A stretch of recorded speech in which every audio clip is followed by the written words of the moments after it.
नमस्कार, जय जगन्नाथ। आज ये अध्याय को समस्त को स्वागत। आज ये अध्याय आम पढ़ा आलोक श्लेषण। पूर्व क्लास रे पिला मैंने तुम कही आलोक श्लेषण प्रक्रिया क्या कहुए। तुमने जानिछ सबुज उद्भिद माने जो प्रक्रिया रे निज खाद्य प्रस्तुत करता आलोक श्लेषण प्रक्रिया बोली कहुए। तो से आलोक श्लेषण प्रक्रिया द्वारा कौन हो वायुमंडल को अम्लजान निर्गत होछि। कौन हो ना ये जो आलोक श्लेषण मत प्रथम किए देथिले ना जड़े वैज्ञानिक रॉबर्ट हिल 1937 मसीह से आलोक श्लेषण बोली किसी गोटे जिनस होछि उद्भिद मानक क्षेत्र में बोली से मत रखिथिले। से कौन कहिथिले ना 6टी अंगारकाम्ल और 12टी जल अणुर प्रतिक्रिया घटी से कौन दे थाए ना ग्लूकोज और 6टी जल अणु और 6टी अम्लजान दे थाए। कहार उपस्थिति रे ना आलोक शक्ति को से व्यवहार करी बा आलोक शक्तिर उपस्थिति रे यह होई थाए। तो ये आलोक शक्तिर उपस्थिति रे ये रासायनिक प्रतिक्रियाटा कोठी घटी थाए ना हरित लवक रे। ताले ये मुख्य जिनस आमको जानापी पड़े जे हरित लवकटा कौटी थाए, हरित लवकर कार्य कौन। तो यहाँ पुणी आउ जड़े वैज्ञानिक आसले सी होती इंग्लैंड जड़े वैज्ञानिक ब्लैकमैन। से पुणी से आलोक श्लेषण प्रक्रिया को दुई भाग में विभक्त कले। गोटे हूँ आलोक प्रक्रिया आ गोटे हूँ अंधकार प्रक्रिया। उभय आलोक प्रक्रिया और अंधकार प्रक्रिया मध्य से हरित लवक ही होता है। ताले ये बारंबार गोटे कथा आसुची कौन हरित लवक। ये हरित लवकटी कौन आस आम देखिए पिला माने। पिला माने ये चित्रटी को लक्ष्य कर। ये चित्र रे देख मु गोटे पत्र चित्र करछि। ये पत्र रे आम नॉर्मल समस्त उद्भिद एमती पत्र आम सबुज कलर देखा जाए देखा पाई था। तो पत्र को जदि आम माइक्रोस्कोप रे देखिबा तो बेले बेले जदि खाली आखिरे भी देखिबा जाल जाल टाइप रे देखा जाए। ता भितर कौन थाए ना छोट छोट रंध्र सबू थाए जार ना हूँ तुम स्टोमाटा बा स्तोम बोली आम ताको कही था। ये चित्र को लक्ष्य कर। से पत्र रे पुणी आउ कौन थाए पत्रर अंत गठन देख। पत्र रे आउ कौन रही नहीं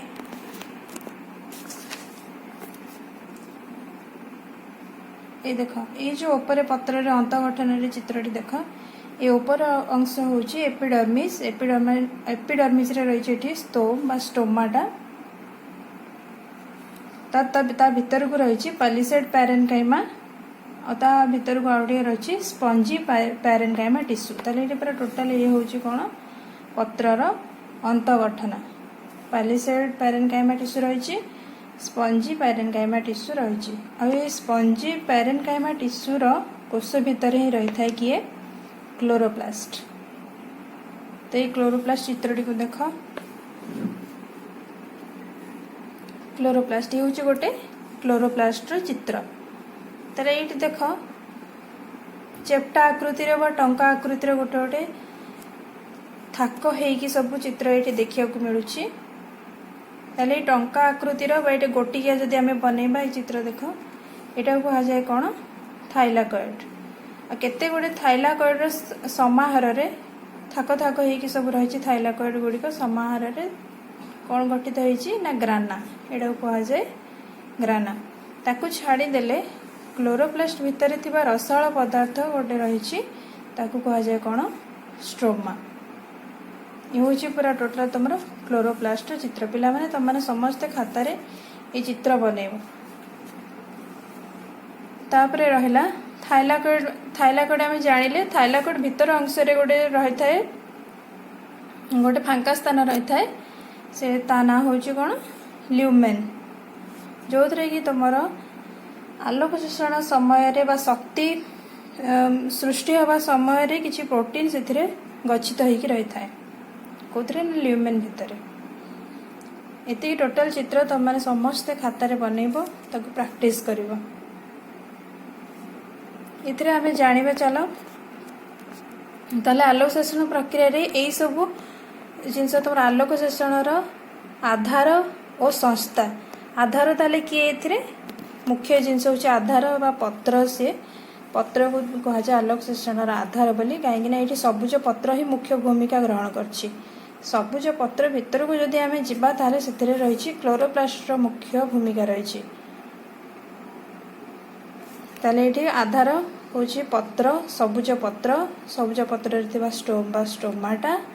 तापर रहला पत्रर अंत गठन जोथरे कि रहला ता पेलिसेड पैरेनकाइमा टिश्यू आउ स्पंजी पैरेनकाइमा टिश्यू। तापर रहला क्लोरोप्लास्ट कार्य। क्लोरोप्लास्ट कार्य तमरो क्लोरोप्लास्ट रे थिबा थाइलाकॉइड आउ क्लोरोप्लास्ट रे थिबा रसाळ पदार्थ जोटा कि स्ट्रोमा। थाइलाकॉइड और स्ट्रोमा मिसी के आलोक संश्लेषण संस्था सृष्टि करथांती। ताले थाइलाकॉइड स्ट्रोमा भितर ही तमर आलोक संश्लेषण प्रक्रियाटी समाहित होइथाय।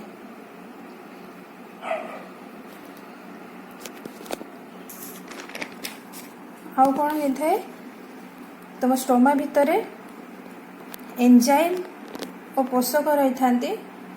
और थाइलाकॉइड भीतर स्थान को कहा जाए लुमेन। एठारे थाइलाकॉइड और क्लोरोप्लास्ट रे थिबा स्टोमार रस आलोक संश्लेषण संस्था तैयारी करथें। ता छड़ा आ गोटे जिनस तुम ये जाणी रखुचे उद्भिद निज पई खाद्य प्रस्तुत करवा। तो आगुरी भी तुमने पढ़ीछ जे उद्भिद कौन करे ना कार्बन डाइऑक्साइड और वाटर संयोग घटाई से श्वेतसार युक्त खाद्य प्रस्तुत करता है। तो श्वेतसार युक्त खाद्य ये किए हूँ ग्लूकोज C6H12O6 हूँ ग्लूकोज। ग्लूकोज पुणी पायरुवेट एसिड रे परिणत होइकी माइटोकॉन्ड्रिया रे रुहे। पायरुवेट एसिड पुणी माइटोकॉन्ड्रिया रे रही से कौन दिए ना ATP प्लस कार्बन डाइऑक्साइड। जेहेतु तुमने जानिछ माइटोकॉन्ड्रिया को कौन कहा जाए पावर हाउस ऑफ सेल बा शक्ति केंद्र बोली कहा जाए। शक्ति केंद्र रे किए गच्छित हेकी थाए ATP बा शक्ति मुद्रा। केते गुडे शक्ति मुद्रार समाहार रे बा शक्ति मुद्रा गच्छित हेकी माइटोकॉन्ड्रिया भितर थाए। तेणु करी माइटोकॉन्ड्रिया को कहा जाए शक्ति केंद्र बोली। ताले एटी कोन होउची ना ए ग्लूकोजटा पायरुवेट एसिड रे परिणत होउची माइटोकॉन्ड्रिया रे माने जेडी शक्ति निर्गत होउची। शक्ति निर्गत होउची माने कोन से ATP तयारी करूची। ATP सहित किछि अंगारकाम्ल मध्य दउची। तो ये जो अंगारकाम्लटा कौन हुए ना से पुणी आउथरे आसे कोठी की क्लोरोप्लास्ट को आसे। क्लोरोप्लास्ट को आसे तो उद्भिद कौन करे ना चेर माध्यम से माटी तळु जल शोषण करिथाए। से माटी तळु जल आनिकी ए कार्बन डाइऑक्साइड सहित संयोग घटेकी पुणी आउथरे कौन दिए ना ग्लूकोज और किछि परिमाण रे ऑक्सीजन देथाए। ये ऑक्सीजन किछि परिमाण रे वायुमंडल को पळाए आउ किछि ऑक्सीजन पुणी कौन करे ना मेजोफिल सेल रे जाइकी से ग्लूकोज सहित प्रतिक्रिया घटेकी पुणी आउथरे पायरुवेट एसिड दिए। से बड़ी पायरुवेट एसिड माइटोकॉन्ड्रिया रे पुणी ATP और कार्बन डाइऑक्साइड देला। से कार्बन डाइऑक्साइड को पुणी से वायुमंडल को छाड़ी न थाए ता संचय करिक रखि थाए। से कार्बन डाइऑक्साइड पुणी आउथरे गच्छरे संचय हेकी रहिथिबा जल सहित प्रतिक्रिया घटाई से ग्लूकोज सहित ऑक्सीजन दी थाए। से ऑक्सीजन पुणी आउथरे जाइकी ग्लूकोज सहित प्रतिक्रिया घटाई थाए। ए भली यह गोटे चक्र आकार चली थाए। तो ये टोटाल यही सब जिनस मेजोफिल सेल रे एति काम होची। देख ग्लूकोज सहित ऑक्सीजन संयोग घटे पायरुवेट एसिड तैयारी करबा एटा होची मेजोफिल सेल भितर होची। आउ कार्बन डाइऑक्साइड प्लस वाटर संयोग घटे ग्लूकोज सहित ऑक्सीजन एटा क्लोरोप्लास्ट भितर होची। एटा होची गोटे फंडामेंटल जिनस एटा तुम माने पिला माने मन रख समस्ते। ताले तुमको देखैले या पूर्व भी चित्र क्लोरोप्लास्ट चित्र तुम मानक देखैछि।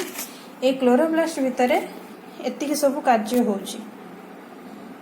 तेणुकर पिला माने गोटे गोटे पॉइंट तुम माने खातार नोट कर बुझ ताको मन रख। और नेक्स्ट क्लास रे आमने पढ़िबा इंग्लैंड रो वैज्ञानिक जो मत देइछंती आलोक संश्लेषण प्रक्रिया को दुई भाग रे विभक्त करछंती। कौन कौन ना आलोक प्रक्रिया आ गोटे होची अंधकार प्रक्रिया। किए ना इंग्लैंड रो वैज्ञानिक ब्लैकमैन 1905 मसीह से आलोक संश्लेषण प्रक्रिया को पुणी दुई भाग में विभक्त कले गोटे हूँ आलोक प्रक्रिया आलोक प्रक्रिया आ गोटे हूँ अंधकार प्रक्रिया। ये उभय दुईटी प्रक्रिया मध्य से क्लोरोप्लास्ट हरित लवक भितर ही होता है। ताले ये तुमको चित्र मुझे टोटाल कहीदी हरित लवक कौन कौन होमी तार चित्र। नेक्स्ट क्लास रे आम गोटी गोटी करी आलोक प्रक्रिया और अंधकार प्रक्रिया विषय आम पढ़ा। एथि सहित आज अध्यायटी शेष होउची। धन्यवाद।